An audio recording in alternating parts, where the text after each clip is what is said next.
Jeb Magruder had been the deputy director of the committee to re-elect the president. This ambitious young executive coolly explained how the break-in and a whole scheme of political espionage had been masterminded by the re-election committee.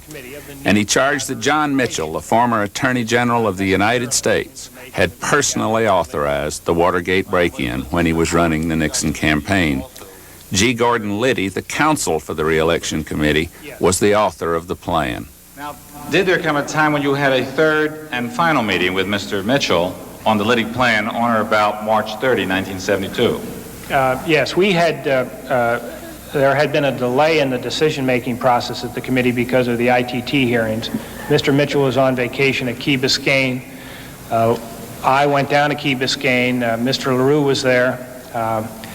And we met and went over approximately 30-some decision papers, mainly relating to direct mail and advertising, the other parts of the campaign. The last topic we discussed was the final proposal of Mr. Liddy's, which was for approximately $250,000. We discussed it, brought up again the pros and cons. I think I can honestly say that no one was particularly overwhelmed with the project, but I think we felt that the information could be useful, and Mr. Mitchell agreed to approve the project, and I then notified the parties of Mr. Mitchell's approval.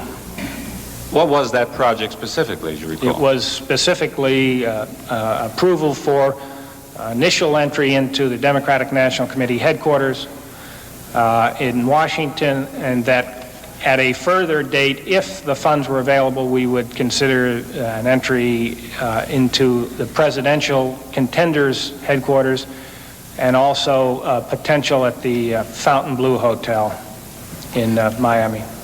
Did it also include use of electronic surveillance and bugging? It included electronic surveillance and photography of photographing of documents.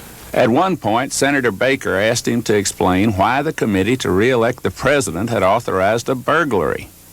If you were concerned because the action was known to you to be illegal, because you thought it improper or unethical, that you thought the prospects for success were very meager, and you doubted the reliability of Mr. Liddy, what on earth would it have taken to decide against that plan?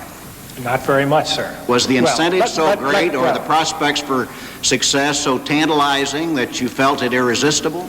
I knew you would get to this line of questioning, so why don't I give you what I think is the appropriate response here. I had gone to college as an example under, and had a course in ethics as an example under William Sloane Coffin, who I respect greatly, have great regard for. He was quoted the other day as saying, well, I guess Mr. Magruder failed my course in ethics. And I think he's probably correct. He tells me my ethics are bad, and yet he was indicted for criminal charges. He recommended on the Washington Monument grounds that students burn their draft cards and that we have mass demonstrations, shut down the city of Washington. Now here are ethical, legitimate people who I respected. I respect Mr. Coffin tremendously. He was a very close friend of mine. I saw people that I was very close to breaking the law without any regard for any other person's pattern of behavior or belief. And I believed as firmly as they did that the president was correct in this issue.